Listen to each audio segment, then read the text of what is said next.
Next comic coming up, first time on the show, very funny. Used to be from Jersey, was Louis Anderson's opener for 9 years. Give it up for Joe Polizzotti!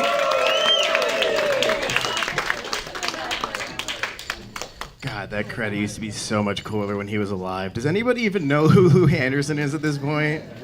Yeah, all right, well, yeah, he's dead now, not gonna over him anymore. God, I had this fear when I was growing up that I was never going to ejaculate. I don't know why I point at you when I said that, buddy. I'm sorry. You're just in the range.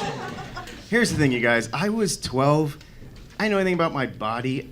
I never had a sex ed class. I didn't know what puberty was. I basically just thought there was something wrong with me. Like I would try and jerk off, would just pee on my hand and cry. Like that was the extent of what I knew about my body. Again, I'm 12, so I do what any normal kid would do. I Googled it, okay? Again, as a child, wasn't aware of search history. So my mom kind of pulls me aside and she's like, Joe, what the fuck's the matter with you? Why did you Google why can't 12-year-old boys come?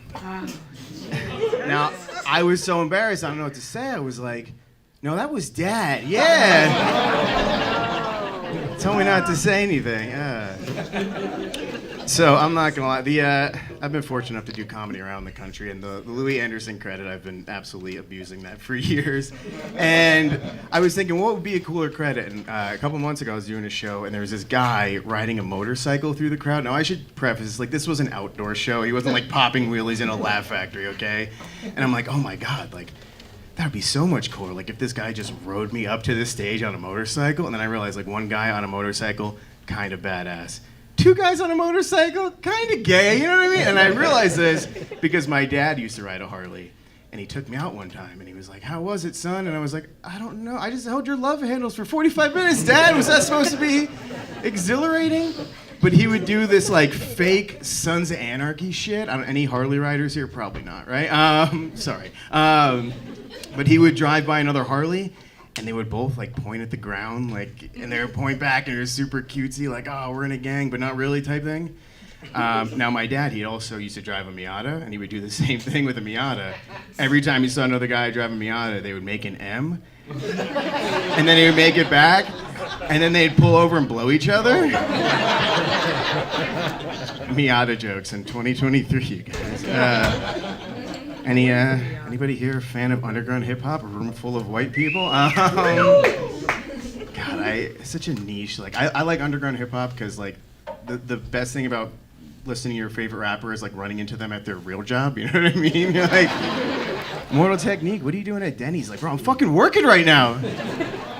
I especially like that Eminem is for everybody. Like, he'll, like, a bully will beat up a kid and they'll both go home and listen to the same Eminem track. You know what I mean?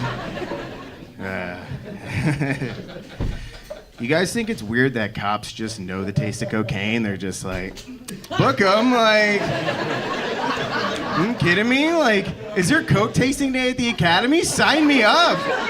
Holy shit. All right, so I'll leave you guys with this. When I was in second grade, we had the first black kid move to my school, which shouldn't be town-wide news, but we were all super excited to meet him. We started calling him Black Steve, which was weird because he was the only Steve in the entire grade. I don't know, like, I think a gym teacher came up with it. It was weird, but he was, like, the nicest kid.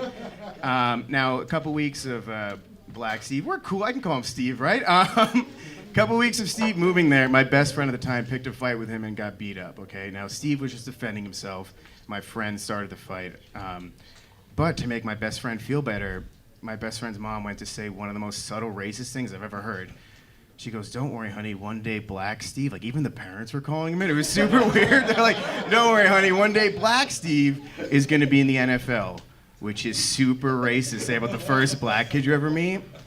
Until, swear to God, he was drafted 7th round by the Vikings, you guys.